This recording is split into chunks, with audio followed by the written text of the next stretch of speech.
Hey guys, welcome to today's live video. I think I managed to take my most charming selfie yet for this one. There's another way to get out of my comfort zone is having to look like nice in pictures.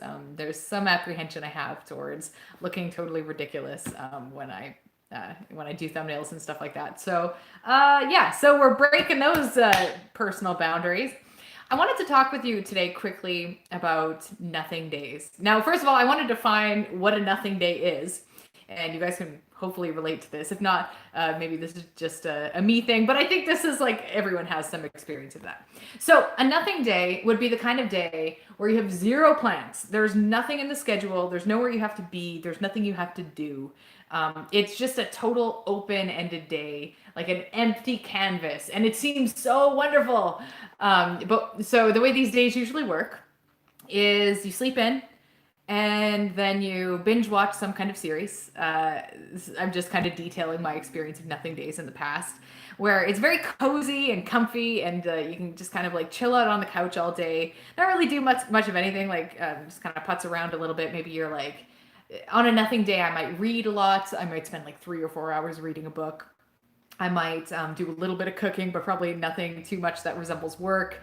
And just kind of go about my day like this. And then at the end of the day, what always happens, like every single time I have a nothing day, I get to the end and I'm like I just feel kind of like just crappy. Like not crappy in like the world is meaningless kind of way, but crappy more in just like a like low energy. There's just kind of like like this face, the face that I took for this selfie. It's basically like how I feel at the end of the nothing day. At the front end of the nothing day, I'm like, aha, the world is my canvas. I have nowhere to be, nothing to do. No one is expecting anything of me on this glorious day. And it seems very like the sun is shining and everything is wonderful. And I'm so excited for the nothingness. I just feel like again. So I want to talk about this a little bit now that we've kind of defined what a nothing day is. I think that I think that I like the thing is that I've tried to learn this lesson. The lesson is that I always think nothing days are going to be like the greatest day of all time. So, say I've been working a lot for a month, and then all of a sudden there's like this miraculous empty space where I have nothing to do on a Sunday. Say I have no, as I already described, there's nowhere to be, nothing to do. I look forward to that day. You know, kind of like the way you look forward to a vacation almost, but it's like a little vacation from life in your own cocoon at home. So what I end up doing is I'm like, oh yeah, there's gonna be this like great day where I could just like watch an entire season of some show or something, just like watch all of Fleabag or something like that. And then the day happens, and it's like always super underwhelming. And so what I think it's kind of like if you are looking at a menu and you're like, man, I just really want this like giant piece of cheesecake and I'm gonna do it. It's great. I'm so excited. And you eat the cheesecake and you're like, this is heavenly. And then at the end of it, you're like, I need to lay down for 2 years. So it's kind of like that would be like my equation for what a nothing day sort of feels like. It's kind of like junk food in a way. It's like you're giving yourself permission to do nothing, but is nothing actually that meaningful to you? Maybe it is. Maybe I'm not very good at enjoying nothing. This is something I've thought about as well. So maybe I have some kind of deficiency of an ability to just slow down and chill out. But I don't think that's entirely true because I am capable of slowing down and chilling out.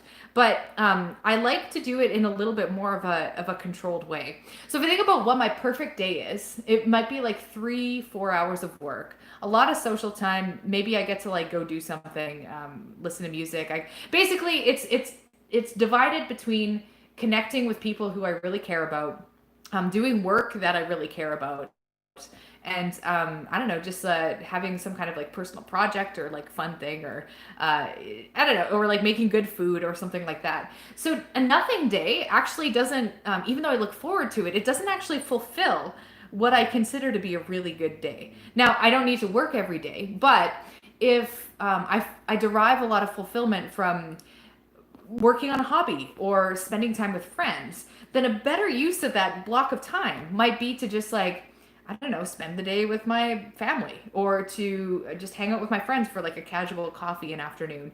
And maybe for the rest of the day, maybe I read, maybe I do some journaling, maybe I pluck away at like a song that I'm working on or something like that. That would be a way better day. Even though it's not a nothing day by nature, because there's a plan, like there's a plan to be social. I'm doing something. So, like, I'm journaling, I'm working on a creative project or something like that.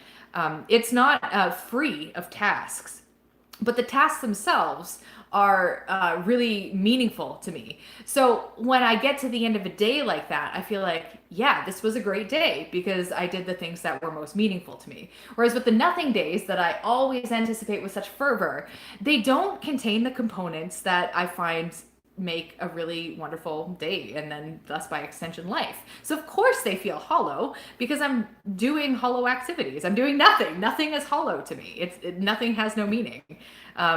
So that's kind of how I've started thinking about it. So instead of passionately anticipating nothing days and then being disappointed by them, I remind myself that even if something seems like work, so sitting down to play piano for an hour or two, it's like certainly seems like work. Depends what kind of piano work I'm doing. Even something like gardening, or singing, or any of those things that are creatively fulfilling or physically fulfilling to me in some way.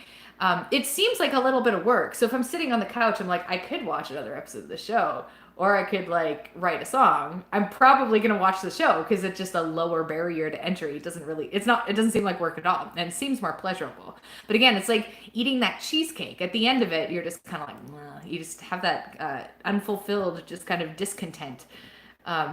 Whereas if I would have actually like summoned the motivation to get off the couch and go write that song or whatever it is, at the end of that I would be feeling like alive, like full of life and energy. And like, man, I did something that was awesome. And so that is why in this video I am announcing that I'm going to abolish. I've already kind of done this, but I'm going to kind of abolish the concept of nothing days. I don't want nothing days. Nothing days are nothing to me. So maybe something that you guys have had the experience with, or maybe you just think like I need to like just chill out, Allysia, just chill out, just like be calm and you don't need to do things all the time. I don't know. There's different ways that you could look at this, but as always, I'd love to hear your experiences, and feel free to share them in the comments below, and I'll catch you in tomorrow's video. Oh, there's my hand in your face again. Sorry, guys. Bye.